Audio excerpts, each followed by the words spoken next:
I just want to give much love, respect, and appreciation to Six, the goddess. If you don't know exactly who she is, you're about to find out as soon as you at least hear her speak during this little clip. This is another one of the main black women out here who has, been out here doing her best to try to get some type of healing, a type of understanding, right, and pushing that towards black women so that they can understand the fraudulency when it deals with the information that they have been handed and given. She's going to clear cut go over that within a few seconds of this clip. Women are like throwing a fit because their men are oppressing them. Not only that, 9 times out of 10, she has a father that she's getting an inheritance from. They has a life insurance policy. No matter what, she can throw men away. She's still going to be set. She has a police to protect her. She has a justice system to protect her. So you see them like throwing their men away, and not even in a major way throwing them away. They're more so fighting to feel important themselves, more so than throwing away or distancing themselves from their men. So you let her hype you up. Meanwhile, she's still going to be able to retire. Her dad's going to die and leave her money because her mom was probably married to her dad. She has the police to protect her. She has the American justice system to protect her. Those are three things that black women more times than not don't have. So you try to be like them and throw away your only resource, which is your men. And now you're clinging to every dollar you make because you know there's nothing else outside of that. And this is what she stated later.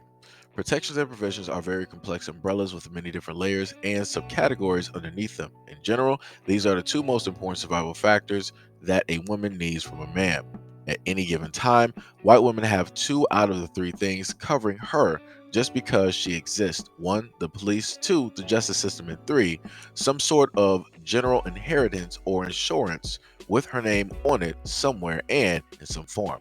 Black women do not. She may have beneficiaries of something if her male ancestors were able to achieve and maintain that in spite of consistently being subjugated economically.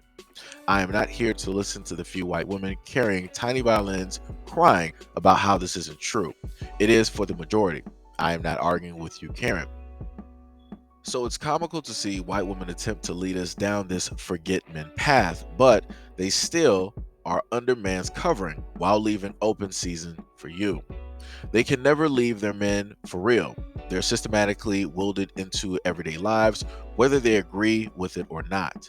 They leave their men for fake, and you leave yours for real. They live in an entire system protecting them. We live in an entire system trying to kill us. We are not the same. Don't let control issues turn you bitter.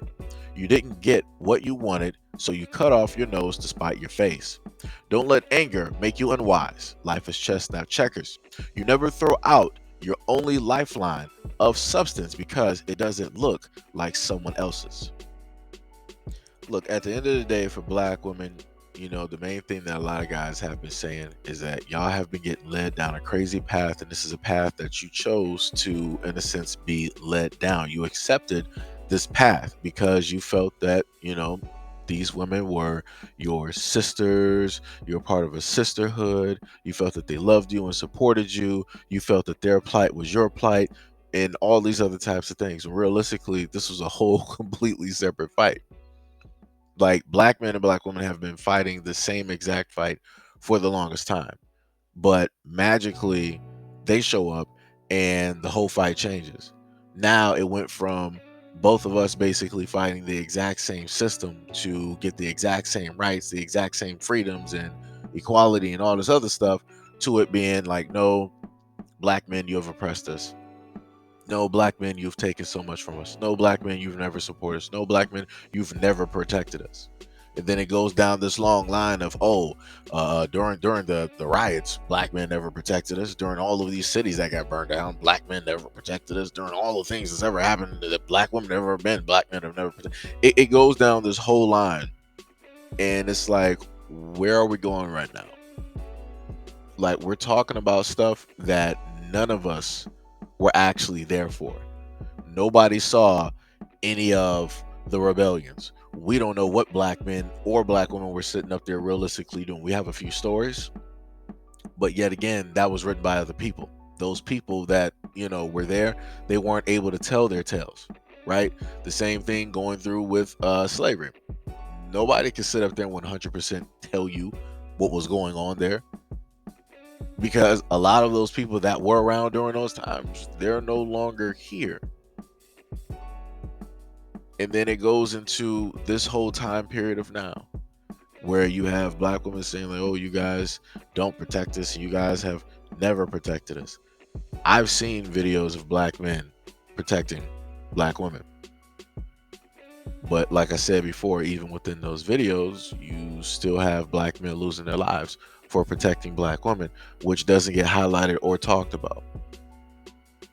And like which was stated in the video, you're trying to get rid of the black man just finito, just in total. Like literally, if the groups of black women that exist were able to create the weapon, right? That was from somebody might remember what I'm talking about. It was an episode of like the Outer Limits, where this instrument, right, was in a sense created, and it eradicated all the men that were there, right? If these groups of black women were able to literally find a black woman who is scientifically knowledgeable enough to create something like that, they would press the button and they would have no qualms about it, because in their mind, they're making the whole world a better place. They're making the whole world a better place. And that's the saddest part about that. And the other thing is the fact that because black women are throwing away black men, right? Who's now going to sit up there and go after those black men that you decided that you wanted to throw away because of however you feel or whatnot or whatever?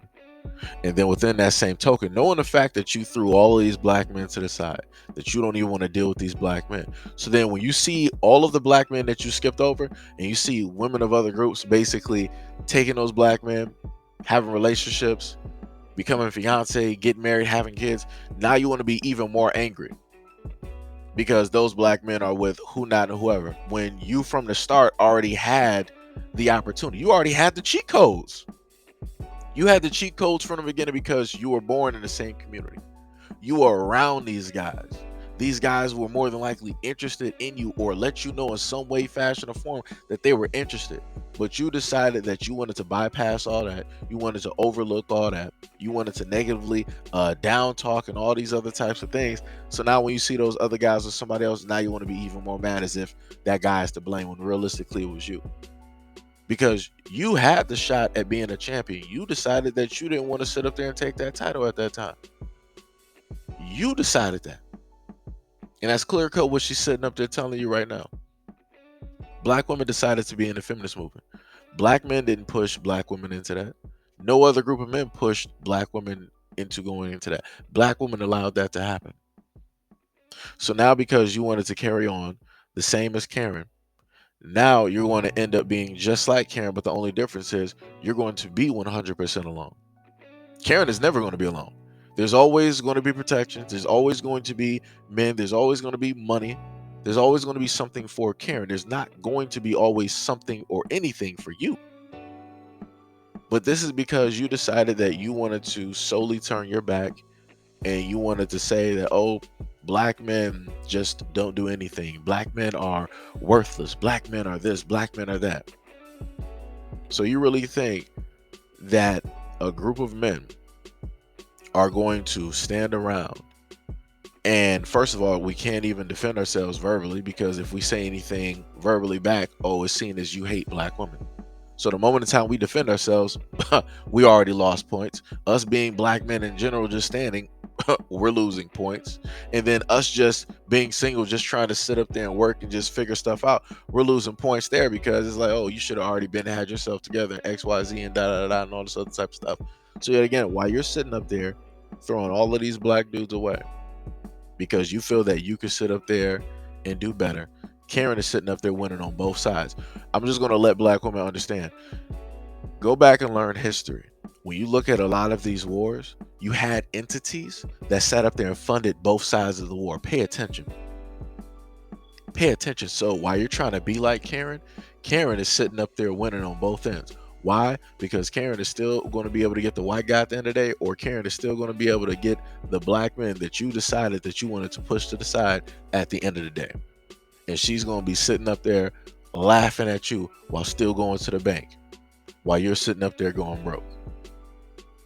Like I said before, black women at this moment in time, the only person that can sit up there and save you is you. Because black men have tried to tell you, y'all ain't want to sit up there and listen. You have black women of past and present that are trying to tell you, y'all still don't want to listen. So as I stated to a lot of people before, the only man realistically that I feel that can tell black women how to do anything would in a sense be a Caucasian man. And I'm just going to be real. Because we have people in the community that's been trying to get through to y'all. Y'all just don't want to listen. So maybe if we start, seeing these Caucasian male spokespersons, maybe black women will sit up there and change for the better. Because people, like I said, people in the black community have tried, and y'all just don't care.